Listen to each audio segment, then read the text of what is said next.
അതൊന്നും കുഴപ്പമില്ല ചേട്ടാ. ഇപ്പോഴത്തെ ചെറുപ്പക്കാർക്ക് അങ്ങനത്തെ ചില ദുശീലങ്ങളൊക്കെ ഉണ്ടാവും. അത് കുഴപ്പമില്ല. പണി പാളുവാണല്ലോ ഗൈസ്. എന്നാ മറ്റേതിടല്ലേ.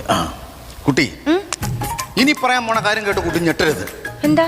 എന്റെ വീട്ടുകാരും നാട്ടുകാരും പെങ്ങളും അനിയനും ചേട്ടനും എന്ന് അറിയാൻ പാടാത്ത മറ്റൊരു മുഖം കൂടി എനിക്കുണ്ട്. അതെന്താ? ഒരു 35-40 വയസ്സുള്ള പെണ്ണുങ്ങളെ കണ്ട എന്റെ കൺട്രോള് പോകും. ഞാനൊരു സ്ത്രീലംബരനാണ്. 50 വയസ്സായി കണ്ടു ഞാൻ സെലക്ട് ചെയ്തിട്ടാണ് എനിക്ക് കൺട്രോൾ പോകുള്ളൂ. പക്ഷെ 35-45 വരെ എനിക്ക് അപ്പം പിന്നെ പ്രശ്നമാണ്.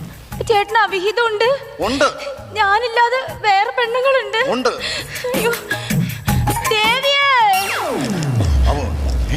അയ്യോ ഇന്ദു, ഇന്ദു അമ്മേ, കൈസ് പണി പാളിയെന്ന് തോന്നുന്നു. ഇത് എവിടെ എത്തുമെന്ന് എനിക്കറിയില്ല. അയ്യോ എന്നോട് വിളിച്ചു നോക്കാം.